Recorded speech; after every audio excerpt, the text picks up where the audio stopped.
79% ng mga Amerikano ay naloko. May kumakalat na gold bracelet scam sa mga lansangan. Akala ng mga tao ay bibili sila ng purong gintong mga pulseras, ngunit ang mga ito ay talagang pilak na may manipis na layer ng ginto.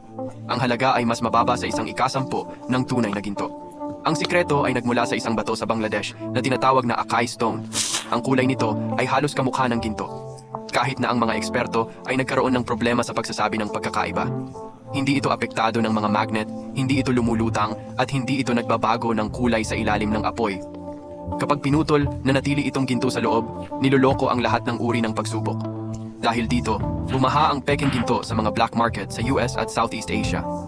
Maraming tao ang gumastos ng maraming pera, ngunit nakakuha ng peking ginto. Paano may iwasan na ma-scam? Huwag magtiwala sa iyong mga mata lamang. Gumamit ng mga X-ray o radiation test ang mga lehitimong tindahan. Palaging suriin ang mga kredensyal ng nagbebenta. Iwasan ang mga stall sa kalye o kahina-hinalang mababang presyo. Maaari mo ring subukan ang density o magpakinang ng malakas na liwanag. Ang tunay na ginto ay sumasalamin ng mahina, habang ang peking ginto ay kumikinang ng husto.